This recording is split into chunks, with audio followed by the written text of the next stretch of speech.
Hello, and welcome to SharePoint JSON list formatting training. If you want to learn how to code formatting templates for SharePoint to format your views and columns, this training's for you. In this training session, we're going to look at how to create a column to show preview images of documents in a library. This will show a thumbnail image that shows what's on the first page of any documents we load to libraries. So, if you're ready for training, let's begin.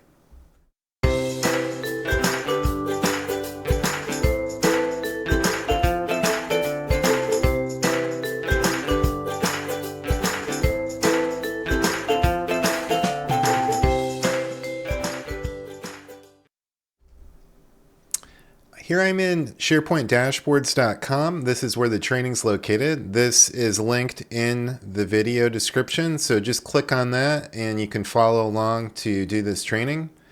If this is your first time in here, you should go ahead and check out the information in the introduction and prerequisites and also in the resources. This is covered in a preceding video in this series.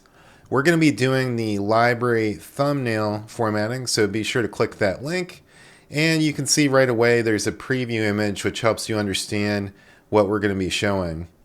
In order to do this formatting, we need a field to hold that thumbnail image. This is what I refer to as a placeholder field.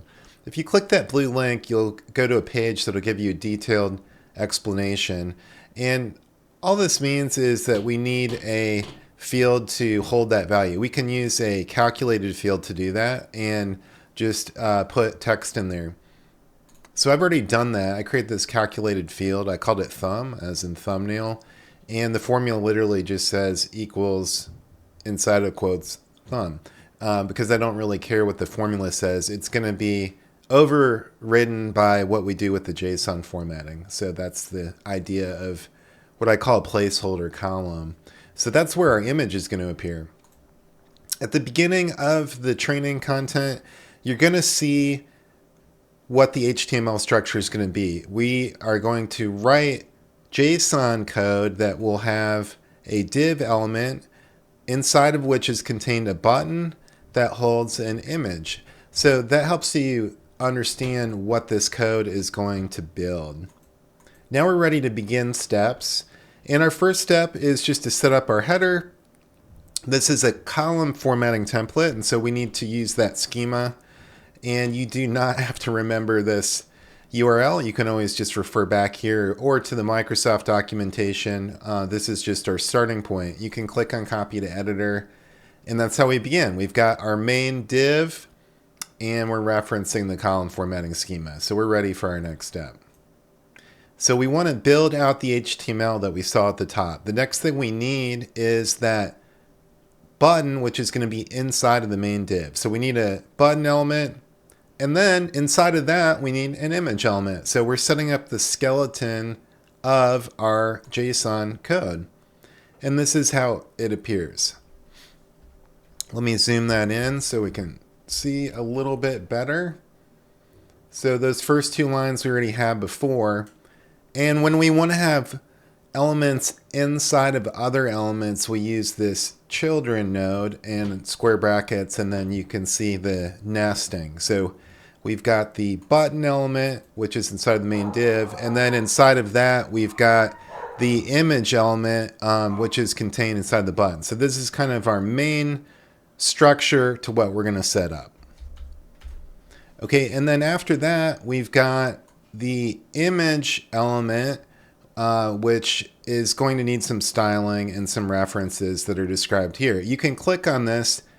In the API, we have something called the thumbnail element, and we're going to be using that to pull in that image. And you can read about thumbnails. You have different options for sizes, and you can set different style attributes on that. So continuing to build out our code, you're going to now see for our image element, we're referencing that thumbnail token.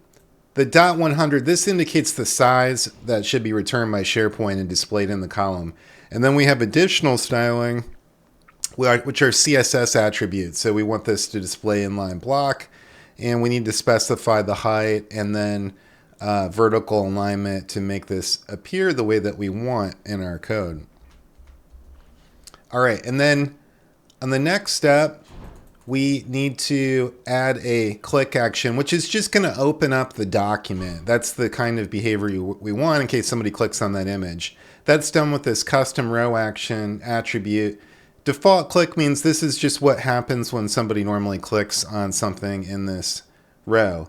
Also, we want to set up some color classes, which is going to do more styling with this so it looks the way that we want. So in this case, we're working on this button element, and we'll look at the things that were described on the notes of what was added. For this button, we added this custom row action, and we tell SharePoint just do whatever should happen on the default click, meaning when somebody clicks that row. In our case, that just means open the document. And then we've got some Microsoft color classes, which you can adjust. You can choose different colors, and you should do that as you're filling in the code just to see how it works. This shows what will happen if we are looking at it or if we're hovered over with our cursor. So we have some extra functionality in there now.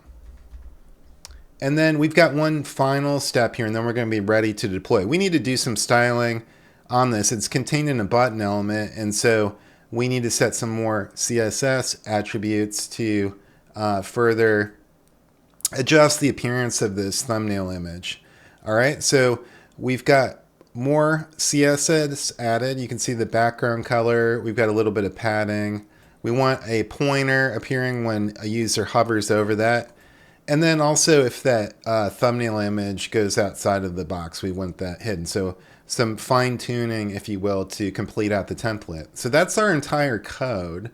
You can play around with some of those style settings just to see how it'll affect the appearance, but this will be our starting point. So we're ready. We can go ahead and click the green copy button on the right hand side, and I can go back into SharePoint. My placeholder column's ready. I've called that thumb, and I can now do column settings, format this column, and then advanced. Now I can just select all, paste in my code, and click save, and there you go. Those are the thumbnail images. So now if I'm browsing in a library, I get a preview of what those documents are. Maybe it's not obvious based on the document name. That's the purpose of the thumbnail image. And if I click on that thumbnail image, it's going to open the file, which is what we expect. We want to go ahead and do the thing that our users would expect. Notice that I've got a hover color that helps the user know something's going to happen if I click on this. If I didn't do that hover effect, they may not know they can just click on the thumbnail image to open the document. So that's the purpose of that. What should you do next? The best thing to do in terms of learning how to work with this code is make adjustments. You could, for example, change the size of the thumbnail. You could change this 100 to a different value. You might try different colors. Maybe I don't want a light gray background color behind the image. You could change the padding. So that's a great way to learn these templates by making some adjustments, changing the styles, and you may find in adjusting the settings that you want to tweak it and get it more specific to what you think looks nice. So that's a great way to learn that. Now at the bottom of this tutorial, you're going to see this blue button for live preview.